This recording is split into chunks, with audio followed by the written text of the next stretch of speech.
Hello everyone, welcome back to our channel. This side Siddhi and आज की class में MPSC 004 की मैराथन क्लास करने वाले हैं आपके जून और दिसंबर एग्जाम के लिए। तो अगर आपने अभी तक कुछ भी नहीं पढ़ा तो आज की क्लास आपके लिए हेल्पफुल होने वाली है। बिना वीडियो को स्किप करें, वीडियो के एंड तक बने रहिएगा। जैसे कि आपको पता है एमपीएससी 004 जो आपका नया सिलेबस है उसका तो कोड है एमपीएससी 004, राइट। लेकिन आप में से जिसका पुराना सिलेबस है और जो आपका कोड है 04, तो मैं आपको पहले भी बता चुकी हूँ कि दोनों का सिलेबस जो है वो बिल्कुल सेम है। तो आज की क्लास दोनों के लिए हेल्पफुल होने वाली है, चाहे आपका नया सिलेबस हो या फिर पुराना। अब आपका ये डाउट है, जैसे कि आपको पता है कि इस बार जो एमजीपी का एग्जाम हुआ है वो 50 मार्क्स का हुआ है और आप में से मैक्सिमम लोगों के ये डाउट है कि क्या मैम आज जो हमारा एमपीएससी का एग्जाम होगा तो क्या वो हमारा 50 मार्क्स का होगा। आपको मैंने एक बात मैं सभी को बता दूं, एमपीएससी वाले स्टूडेंट्स को भी आपको भी क्या होगा 50 मार्क्स का यहाँ पर मेंशन किया जाएगा और आपको भी 2 घंटे मिलेंगे अपने आंसर राइटिंग को कंप्लीट करने के लिए। ठीक है, मैंने आपको उस वीडियो में ऑलरेडी बता दिया, लेकिन मैं फिर भी आप सभी को बता दूं, आपको अपने 2 घंटे के अंदर एमपीएससी के एग्जाम को कंप्लीट करना है। ये वो 50 मार्क्स मेंशन जरूर करेंगे। देखो मैं आपको एक बात बता दूं, जो भी क्वेश्चन होगा आपको पूरी कोशिश करनी है कि पर क्वेश्चन का आंसर आप सभी 4 to 5 पेजेस में डेफिनेटली कम जरूर करके आना, कंप्लीट करना। उससे कम आप में से कोई भी नहीं लिखेगा, ठीक है। और मैंने आपको एक चीज बता दी है पहले भी कि यहाँ पर जो 50 मार्क्स देखने में लग रहा है कि मान लो बाय चांस आपके एग्जाम में पूछ लिया गया कि आपको बताना है स्वामी विवेकानंद के बारे में, ठीक है। तो स्वामी विवेकानंद से रिलेटेड आपको 4 से 5 पेजेस में आंसर कंप्लीट करना है। और मैंने आपको क्या बताया कि आपके एग्जाम में 50 मार्क्स मेंशन होगा, लेकिन यहाँ पर क्या होगा कि जब हमारा रिजल्ट आएगा ना, तो मान लो जैसे आपके अभी मान लो कि आपका एग्जाम में आप लोग एग्जाम देकर आए और आपके एग्जाम में 50 में से 25 मार्क्स बने, लेकिन आपके रिजल्ट में 25 का डबल करके आएगा, यानी 100 में से 50 मार्क्स मेंशन किए जाएंगे। लेकिन आपको अभी सिर्फ इतना फोकस करना है कि आप सभी को क्या करना है। देखो क्योंकि यहाँ पर एक बात समझो, कल जो एग्जाम होगा एमपीएससी का, यानी जो 7 जून को है, एमपीएससी 04 और 004 दोनों का एग्जाम होगा। एमपीएससी 04 का जो एग्जाम होता है वो 50 मार्क्स का ही होता है, तो इसीलिए दोनों का जो क्वेश्चन पेपर है वो सेम ही आएगा। और यहाँ पर क्या होगा कि आपको भी 2 घंटे ही मिलेंगे, चाहे आपका पुराना सिलेबस हो या फिर नया। तो इसलिए पहला जो आपका मेन फोकस क्या होना चाहिए, सभी को, चाहे आपका पुराना हो चाहे नया सिलेबस हो, आपको अपने आंसर को कंप्लीट 4 to 5 पेजेस में डेफिनेटली करना है। सारे 5 क्वेश्चंस को अटेम्प्ट करना है, अपनी स्पीड बढ़ा लेना, ताकि आप, क्योंकि देखो आप में से कई ऐसे होंगे कि कोई भी क्वेश्चन 3 से 4 पेजेस में लिखोगे तो मार्क्स कम आएंगे।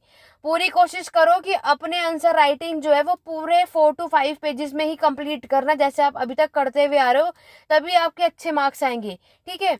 अदरवाइज, और अगर आप पुराने सिलेबस के होगे तो आपके तो एग्जाम 50 मार्क्स का है ही, राइट। तो यहाँ पे 400 वर्ड मेंशन किया ही है, लेकिन मैं तब भी, आप नए सिलेबस के हो पुराने के हो, सभी को सजेस्ट करूंगी अपने आंसर को 4 to 5 पेजेस में डेफिनेटली कंप्लीट करना।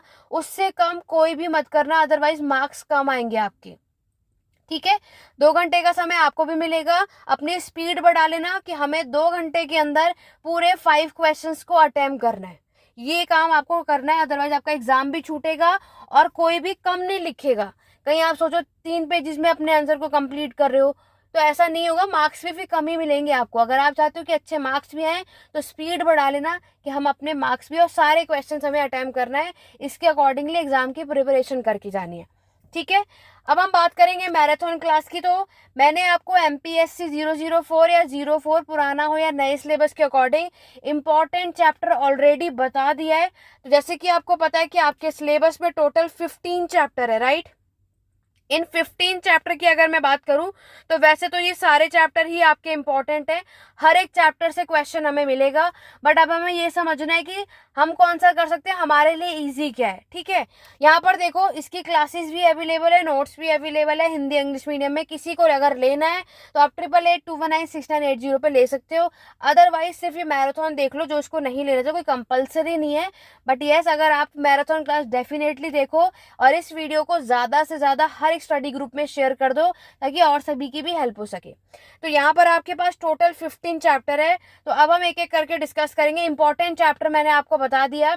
मैं आपको पूरे 15 चैप्टर्स तो इसमें नहीं करवाने वाली हूँ, लेकिन हाँ मैक्सिमम टॉपिक के बारे में मैं आपको बता देती हूँ ताकि आपका जो एग्जाम है वो इजीली हो जाए। अभी तक कुछ भी नहीं पढ़ा तो इतने टॉपिक भी कर लोगे तो 70+ आराम से कर लोगे। बाकी अपनी तरफ से सेल्फ स्टडी आपको करना है। जितने टॉपिक्स मैंने आपको बताए जो मोस्ट इंपॉर्टेंट है आपको मिलेगा ही। जैसे ये मुस्लिम वाले चैप्टर से एक क्वेश्चन आता ही आता है, ठीक है। यूनिट 14 और 15 जो आप देख रहे हो कम्युनिस्ट थॉट और सोशलिस्ट थॉट, यहाँ से भी ये क्वेश्चन आएगा। लेकिन मैं आपको बाकी के और चैप्टर्स करवा दे रही हूँ। जो चैप्टर्स में ना करा पाऊँ तो आप सभी खुद से सेल्फ स्टडी डेफिनेटली करो। और जो पेड बैचेस के मेंबर्स हैं या जिन्होंने नोट्स भी ले रखा है, आप सभी को जितना जो भी कुछ प्रोवाइड करा है उतना कर लेना। और इसके बाद भी कोई डाउट या क्वेरी कमेंट के थ्रू पूछ सकते हैं। स्टार्ट करें अपनी आज की क्लास को। चलिए बात करते हैं 1 बाय 1। और जिसमें से सबसे पहले मैं आपको बता दूं, BR अम्बेडकर के बारे में मैं डिटेल में ऑलरेडी बता चुकी हूं।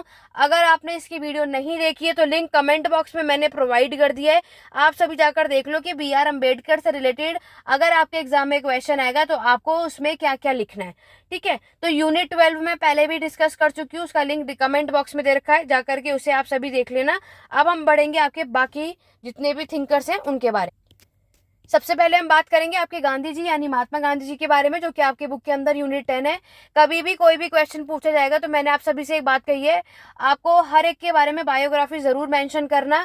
कि महात्मा गांधी जी का जो बर्थ है वो सभी को पता है, 2 अक्टूबर को हुआ था 1869 में, पोरबंदर गुजरात में, ठीक है। इसी तरीके से जवाहरलाल नेहरू, BR अम्बेडकर, सबके बारे में आपको बताना है। महात्मा गांधी जी के बारे में आप जैसे कि हम क्या बता सकते हैं कि यहाँ पर इनकी जो एंट्री है इंडियन नेशनल मूवमेंट में हमने यहाँ पर देखा, और बहुत सारे पॉपुलर इनके स्ट्रगल भी हमने यहाँ पर देखा।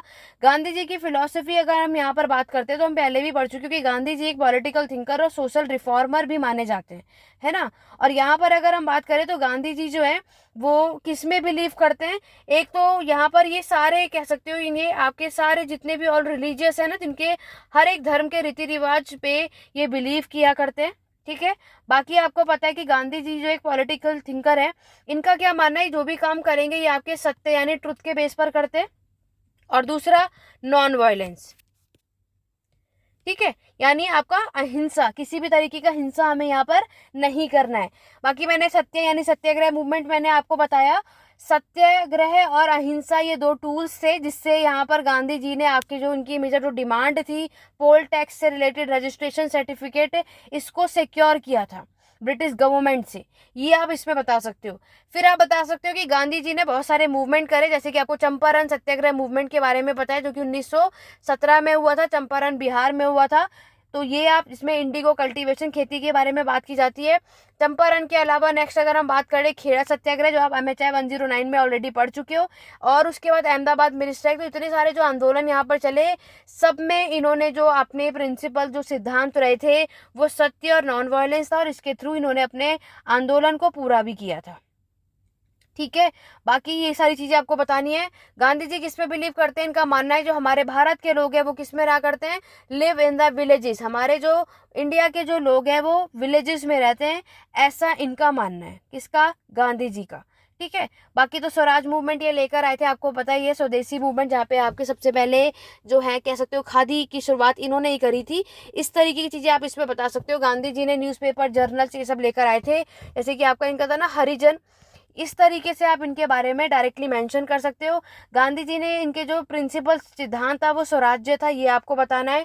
गांधी जी ने आपका डू और डाई का जो स्लोगन है 1942 में क्विट इंडिया मूवमेंट के टाइम पर दिया था, करो या मरो वाली बात, ये आपको याद रखना है। फिर गांधी जी को यहाँ पर टाइटल मिला था महात्मा का, ये भी आप सभी को पता है। किसने दिया था, जल्दी से कमेंट करके सभी बताओ। महात्मा गांधी जी को और क्या कहा जाता है, महात्मा गांधी जी को फादर ऑफ नेशन यानी राष्ट्र के पिता के नाम से भी जाना जाता है। और इन्हें महात्मा का जो टाइटल है, बिल्कुल रविंद्रनाथ टैगोर जी ने इन्हें क्या दिया था, महात्मा का टाइटल दिया था, ठीक है। ये सब कुछ आप महात्मा गांधी का जो चैप्टर है इसमें आप बता सकते, ठीक है। इसी तरीके से अब हम नेक्स्ट बात करेंगे आपके जवाहरलाल नेहरू जी के बारे में। देखो जवाहरलाल नेहरू जी के बारे में अगर इनके पॉलिटिकल थॉट की बात करें तो इनका जो मेन सेंटर है वो होता है आपका डेमोक्रेसी, ठीक है। लोकतंत्र की बात करते हैं, ये भी आपके सेक्युलरिज्म की बात करते हैं और आपके सोशलिज्म की बात करते हैं। ये इनके पॉलिटिकल थॉट है। यही अगर मैं इनके सोशल थॉट की बात करूँ तो ये किसको बढ़ावा देते हैं, किसको एम्फेसाइज करते हैं, आपके ह्यूमैनिज्म मानवतावाद के बारे में यहाँ पर बात करते हैं। और ये चाहते हैं यूनिटी इन डाइवर्सिटी, है ना, एकता की बात करते हैं, यूनिटी की बात करते हैं। ये आपको जवाहरलाल नेहरू जी के बारे में यहाँ पर मेंशन करना है। Humanism, unity, scientific temper, social justice, education, क्योंकि इनका क्या मानना है, अगर हमें समाज में, सोसाइटी में रिफॉर्म, सुधार लेकर आना है तो उसके लिए एजुकेशन मस्ट है, तभी जाकर के यहाँ पर कोई काम बन सकता है। और जवाहरलाल नेहरू का टाइम, जो बर्थ ऑफ टाइम है 1889 से लेकर के 1964 का यहाँ पर टाइम माना जाता है। और कहा जाता है कि इनका मॉडर्न इंडियन पॉलिटिकल थॉट में अच्छा खासा कॉन्ट्रीब्यूशन हमें देखने को मिलता है। ठीक है, नेक्स्ट है आपका जब बी आर अम्बेडकर जी। तो बी आर अम्बेडकर तो ये मैं ऑलरेडी पढ़ा चुकी हूँ, चैनल पे डिटेल में समझा रखा है, लिंक कमेंट बॉक्स में मिल जाएगा, जाकर सभी देख लेना। नेक्स्ट हम बात करेंगे रविंद्रनाथ टैगोर जी के बारे में। देखो, रविंद्रनाथ टैगोर जी की अगर हम बात करें उन्हीं की, इनके क्या सोशल पॉलिटिकल थॉट है, तो ये भी मेनली अगर हम बात करें आपके ह्यूमैनिज्म यानी एकता की बात करते हैं, मानवतावाद की बात करते हैं। दूसरा ये आपके इंडिविजुअल फ्रीडम की बात करते हैं कि इंडिविजुअल फ्रीडम सबको होना चाहिए, इसको बढ़ावा देते हैं, इसको एम्फेसाइज के यहाँ पर बात करते हैं। नेक्स्ट हम बात करेंगे आपका यूनिवर्सलिज्म की बात करते हैं, इंटरकनेक्शन की बात करते हैं। दूसरा जो सोशल की अगर मैं बात करूं कि इनकी जो सोशल थॉट है, ये मानना है कि सोसाइटी जो हमारी किस पर बेस्ड होनी चाहिए, इक्वालिटी, सब ठीक है, हर किसी के लिए बराबर होना चाहिए। फ्रीडम की बात करते हैं और साथ में म्यूचुअल रिस्पेक्ट की भी बात करते हैं। ठीक है, बाकी वही की पॉइंट तो है कि एजुकेशन तो मस्ट है, तभी जाकर सोसाइटी में हम सुधार ला सकते हैं, उसके लिए शिक्षा तो बहुत बड़ी चीज़ है। इसके बारे में भी आपके रविंद्रनाथ टैगोर जी बात करते हैं। और यहाँ पर अगर हम बात करें, उन्होंने ये भी बताया कि हमारी सोसाइटी में वुमेन का रोल भी हमें देखने को मिलता है। ठीक है, और वुमेन के कह सकते हो राइट्स, अधिकार के बारे में भी अब इन्होंने बात करा कि यहाँ पर इनके जो राइट्स हैं, क्योंकि वुमेन को यहाँ पर ये चीज़ें मिलनी ही चाहिए, इसके बारे में आप मेंशन कर सकते हो। और आप बता सकते हो रविंद्रनाथ टैगोर ने आपका एक सॉन्ग लिखा था जिसे हम राष्ट्रीय गान कहते हैं, जन गण मन, ये भी आप इसमें मेंशन कर देना। और ये ओरिजिनली रिटर्न कब लिखा गया था, 1911 में लिखा गया था।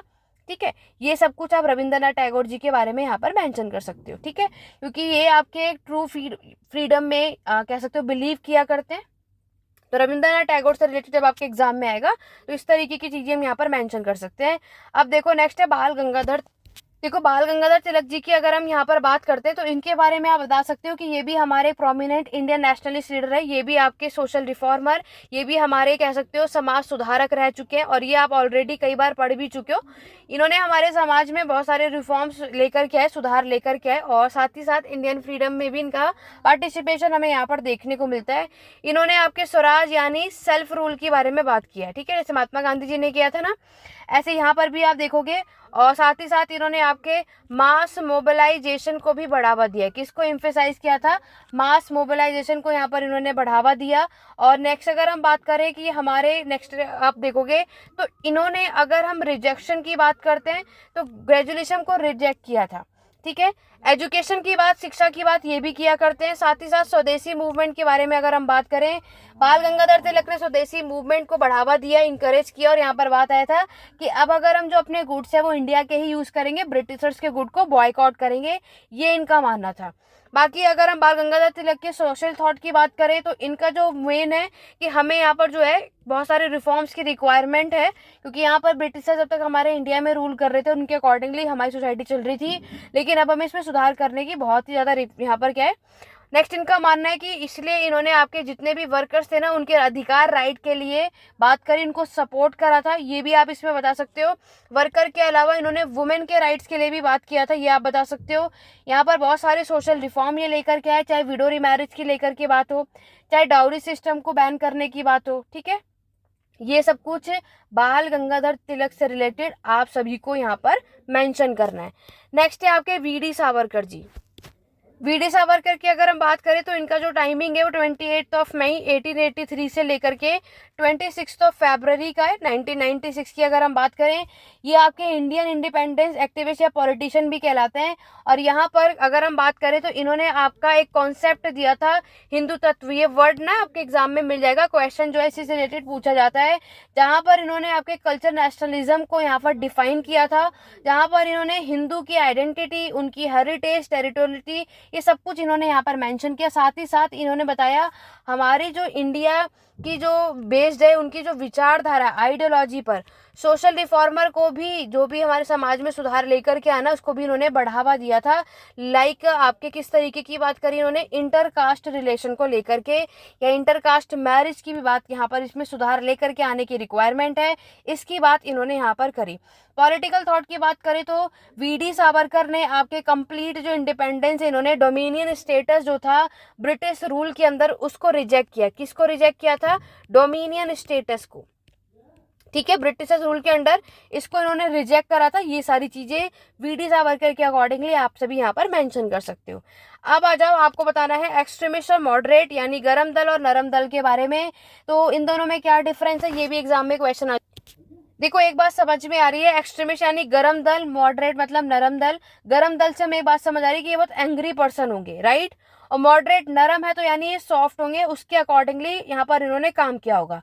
मॉडरेट की अगर हम बात करें तो ये सारे कैसे थे, बहुत ही क्वाइटली इन्होंने सारे काम किए थे, ये आप इसमें बात कर सकते हो। लेकिन नरम दल ऐसा नहीं था, जस्ट इसके अपोजिट है। और नेक्स्ट अगर हम बात करते हैं जो हमारे नरम दल है, मॉडरेट पीपल थे, ये एग्री थे, नॉन वायलेंट, क्योंकि मैंने आपको बताया कि जो भी कोई काम करते थे नरम है तो ऑब्वियस सारे काम नॉन वायलेंट तरीके से ही किया जाता था और वो सक्सेसफुल रहा भी। लेकिन जो गरम दल है वो तो आपको पता है इन्होंने कोई काम कर डायरेक्ट अटैक कह सकते हो, ठीक है, कह सकते हो कॉन्क्वेस्ट किया, वॉर किया, तब जाकर इन्होंने, क्योंकि एक गरम दल थे, क्योंकि इनको लगता है एक्शन करने से ही सारी चीजें हो जाती है, इसके अकॉर्डिंगली इन्होंने कहाँ पर काम किया। अब अगर हम बात करें मॉडरेट की तो मॉडरेट के लीडर्स आप बता सकते हो, दादा भाई नौरोजी का आप नेम मेंशन कर सकते हो, ए हो ह्यूम का नाम आप इसमें मेंशन कर सकते हो, गोपाल कृष्ण गोखले का नाम आप इसमें मेंशन कर सकते हो। ये सारे लीडर आपके मॉडरेट के थे। वहीं अगर मैं गरम दल की एक्सट्रीमिस्ट की बात करूं, बाल गंगाधर तिलक आपको यहाँ पर बताना है, अरविंदो घोष आप बता सकते हो, लाला लाजपत राय के बारे में आप इसमें बात कर सकते हो, बिपिन चंद्र पाल, ये सारे लोग एक्सट्रीमिस्ट के लीडर हैं। आपको यहाँ पर इनके बारे में ये सारी बातें इसमें मेंशन करनी है। मॉडरेट में और भी चीजें मैं आपको बता दूं, इनका जो सोशल बेस आप देखोगे वो कौन है, आपके जमींदार, ठीक है। इसमें मैक्सिमम आपको अपर मिडिल क्लास के लोग मिलते हैं। और वहीं मैं एक्सट्रीमिस्ट की बात करूं तो इसमें जितने भी मिडिल क्लास के एजुकेटेड पीपल थे ना वो इसमें हुआ करते हैं, ठीक है। और अगर मैं मॉडरेट पीपल की आइडियोलॉजी जो विचारधारा है उनके बारे में बात करूं तो इनकी विचारधारा क्या है, वेस्टर्न लिबरल थॉट। क्या बताओगे आप सभी? वेस्टर्न लिबरल थॉट हम यहाँ पर बताएंगे। और यूरोपियन हिस्ट्री के बारे में ये बात करते हैं। लेकिन एक्सट्रीमिस्ट की अगर मैं बात करूं तो ये आपकी इंडियन हिस्ट्री के बारे में बात करते हैं। ये वेस्टर्न के बारे में बात करेंगे, ये इंडियन के बारे में बात करेंगे, और ये आपके हिंदू ट्रेडिशन को बढ़ाते हैं, इसमें बिलीव करते हैं, उसके बारे में बात करते हैं, ठीक है। तो इस तरीके से आप इसको यहाँ पर एक्सट्रीमिस्ट और मॉडरेट के बारे में जब आपके एग्जाम में क्वेश्चन आएगा तो इस तरीके की ये सारी चीजें आप सभी को यहाँ पर मेंशन करनी है, ठीक है। आगे बढ़े, नेक्स्ट क्वेश्चन है स्वामी विवेकानंद जी।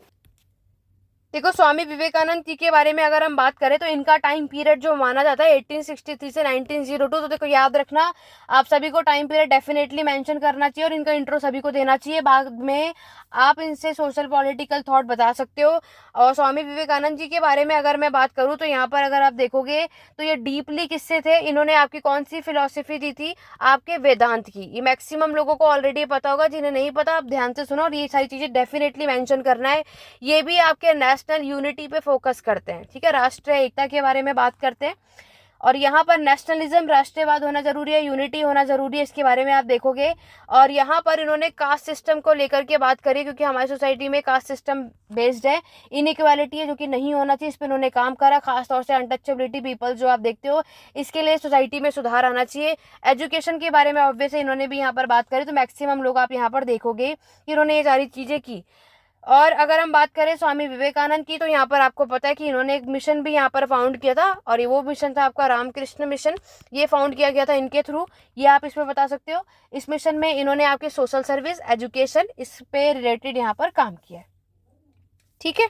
चलिए अब नेक्स्ट थिंकर है आपके ज्योतिबा फुले, राजा राम मोहन रॉय। डेफिनेटली हमारे एग्जाम पॉइंट जो देखो और भी टॉपिक इंपॉर्टेंट है जो मैंने ऑलरेडी आपको इंपॉर्टेंट क्वेश्चन की वीडियो में बताया, उसे भी कर लेना। लेकिन अभी मैं आपको ये टॉपिक्स जितने भी आज की क्लास में मैं आपको करा रही हूँ, डेफिनेटली एग्जाम इससे भी निकल जाएगा। लेकिन तब भी हमें एक्स्ट्रा पढ़ना चाहिए। जैसे यूनिट फर्स्ट आपको करना है, यूनिट लास्ट के जो यूनिट 14-15 है, सोशलिस्ट और कम्युनिस्ट जो थॉट है उनके बारे में आपको करना है, तो उन सबको भी पढ़ लेना। यहाँ से भी 10 में से कम 7 क्वेश्चन है, तो 8 क्वेश्चन तो जो भी मैंने अभी यहाँ पे 10 टॉपिक्स लिखे ना, डेफिनेटली आपको आपके एग्जाम में मिले। देखो ज्योतिबा फुले के बारे में बात करें तो ज्योतिबा, पहले तो फुल नेम लिखना आप सभी इनका, ज्योतिराव गोविंद राव फुले है, जिन्होंने, आप यहाँ पर इनका नाम देखोगे, जिन्हें क्या बुलाया जाता है, आपके महात्मा। इनका नाम पूरा मेंशन करना है, सभी का नाम हो तो आपको सबसे पहला काम यही करना है। जो महात्मा ज्योतिबा फुले, आप इनका नाम देखते हो, ये भी सोशल रिफॉर्मर है, एंटी कास्ट एक्टिविस्ट थे, ये आपके 19th सेंचुरी के थिंकर रह चुके हैं। इनका जो सोशल पॉलिटिकल थॉट है वो किसके अराउंड है, इनका जो मेन प्रिंसिपल है, जो सिद्धांत अगर आप सभी देखोगे तो वो था आपकी इक्वालिटी को लेकर के, ठीक है, जस्टिस को लेकर के, इंसाफ की बात करते हैं, आपके नेशनलिज्म को लेकर के, ठीक है, इसके बारे में बात करते हैं। साथ में अगर हम बात करें कास्ट सिस्टम के बारे में भी यहाँ पर बात किया गया, आपको पता ही है स्लेवरी सिस्टम, इन्होंने, ज्योतिबा फुले ने आपकी एक बुक भी लिखी थी।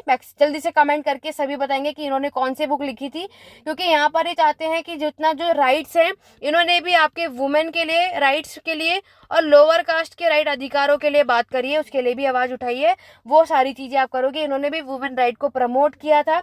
एजुकेशन जो हमारा टूल है एम्पावरमेंट का, वो भी इन्होंने यहाँ पर बताया, ठीक है, क्योंकि यहाँ पर इसी से बहुत सारी चीज़ें होती हैं। यस, कौन सी बुक इन्होंने यहाँ पर लिखी थी, कई बार हम पढ़ चुके हैं और मैक्सिमम बहुत सारे क्लासेस में, एग्जामों में हमसे पूछा था, सत्य शोधक समाज। सत्य शोधक समाज जो है ये फाउंड किया था 1873 में, जहाँ पर सोशल जस्टिस, इक्वालिटी और रैशनलिज्म को इन्होंने प्रमोट किया था। इनका जो मेन एम है वो इन्होंने चैलेंज किया था कास्ट बेस्ड डिस्क्रिमिनेशन को हटाने का, ठीक है, इन्होंने एजुकेशन को प्रमोट करा। इन सब के बारे में आपको यहाँ पर लिखना है। अब बात करते हैं राजा राम मोहन रॉय के बारे में। राजा राम मोहन रॉय के बारे में भी हम कई बार पढ़ चुके हैं और हमें बहुत मैक्सिमम पता है कि ये भी हमारे एक सोशल रिफॉर्मर है, समाज सुधारक है। और सोशल रिफॉर्मर की बात करें तो इन्होंने भी आपके वुमेन के राइट के लिए बात की थी, एजुकेशन के लिए यहाँ पर बात किया, रिलीजियस टॉलरेंस के लिए भी बात की थी, ठीक है, क्योंकि यहाँ पर पता है आपके जो राजा राम मोहन रॉय हैं, इन्होंने आपके सती प्रथा को खत्म करा पूरे तरीके से, कंप्लीटली। इसके बाद सोसाइटी में आपको ये चीज़ देखने को नहीं मिलेगी। चाइल्ड मैरिज को खत्म किया, पॉलीगैमी, यहाँ पर आप चीज़ें देखोगे, ठीक है। तो हमें क्या बताना है, सती प्रथा है इसको अबॉलिश कर दिया था, कास्ट सिस्टम यहाँ पर हटाया गया। इसके आर्ग्यूमेंट के लिए तो ही रिलीजियस रिफॉर्म की इन्होंने बात करी। एजुकेशन की बात डेफिनेटली ये भी करते, क्योंकि बिना एजुकेशन के काम बनेगा नहीं। लिबर्टी, इक्वालिटी, फ्रेटर्निटी, इनका जो मेन विजन है, इनकी चाहते थे हमारी सोसाइटी है वो किस पर बेस्ड होनी चाहिए, लिबर्टी, इक्वालिटी, फ्रेटर्निटी पे होना चाहिए, ठीक है। बाकी राजा राम मोहन रॉय की बात करें तो उन्होंने क्या फाउंड किया था, एक तो आपका ब्रह्मो समाज, जिसके बारे में सभी को पता है, और यहाँ पर ये रिलीजियस रिफॉर्म मूवमेंट रहा था। और दूसरे अगर हम बात करें आपके अमित्य सभा, ये सब आप याद रखना विद टाइम पीरियड के साथ, 1814 की ये बात है। अमित्य सभा यहाँ पर इन्होंने मोनोथिज्म की बात की थी, ये आप इसमें मेंशन कर सकते हो। तो ये मैंने आपको बता दिए 10 टॉपिक्स। जैसे आप में से कई ऐसे होते हैं कि मैम कुछ ही टॉपिक बता दो जिससे काम बन जाए, सब नहीं पढ़ सकते, तो वो सब ये सारे काम कर लेना जितने टॉपिक्स मैंने आज की क्लास में आपके साथ डिस्कस किया है। बाकी लास्ट के जो चैप्टर्स आप देख रहे हो ना, 14 और 15 और एक मुस्लिम का चैप्टर और यूनिट फर्स्ट, ये और अच्छे से कर लोगे तो इससे बाहर आपका डेफिनेटली कि आप सभी अच्छे से स्कोर कर लोगे। कोई डाउट या क्वेरी है कमेंट के थ्रू पूछ लेना। और यहाँ पर पेड नोट्स और क्लासेस अवेलेबल है। और जैसे कि आपको पता है कि हिस्ट्री के लिए UGC net, TGT, PGT, KVS, DSSS, अगर आप किसी भी एग्जाम की प्रिपरेशन कर रहे हो तो हिस्ट्री की क्लासेस यहाँ पे प्रोवाइड की जाती है आपके एग्जाम के लिए। इसके लिए अगर आपको कोई भी और भी कोर्स रिलेटेड इन्फॉर्मेशन चाहिए तो 8882196980 पे कॉन्टैक्ट कर सकते हो, क्योंकि इसके बाद इग्नू के मास्टर कंप्लीट करने के बाद डेफिनेटली आप और भी आगे एग्जाम की प्रिपरेशन करोगे और हिस्ट्री आपका मेन सब्जेक्ट है। इससे रिलेटेड कोई भी गाइडेंस या कोई कुछ भी चीज़ें, क्लासेस या हेल्प चाहिए तो मुझे ज़रूर आप सभी कॉन्टैक्ट कर सकते हो इस नंबर पे व्हाट्सएप के थ्रू। मेरे साथ जुड़े रहिए। आशा करूंगी कि आप सभी का एग्जाम अच्छा जा ही रहा होगा और अभी भी जितने बच्चे वो भी अच्छे से जाएंगे। ज़्यादा आपको टेंशन लेने की बिल्कुल रिक्वायरमेंट नहीं है। नेक्स्ट जो आपके बाकी एग्जाम बचे हैं आपके 110, 1111, इसकी मैराथन क्लास भी आपको चैनल पर देखने को मिल जाएगी। उसके साथ मेरे साथ बने रहो। वीडियो को लाइक शेयर सब्सक्राइब कर लो अगर अभी तक नहीं करा है तो। और सारे सोशल मीडिया यानी इग्नू का जो व्हाट्सएप ग्रुप है, सबको यूजीसी नेट का जो व्हाट्सएप ग्रुप है, सबका लिंक डिस्क्रिप्शन बॉक्स में। कोई डाउट या क्वेरी कमेंट के थ्रू पूछ सकते हैं। आज की क्लास को यही एंड करेंगे। मिलेंगे नेक्स्ट वीडियो में। Thank you for watching.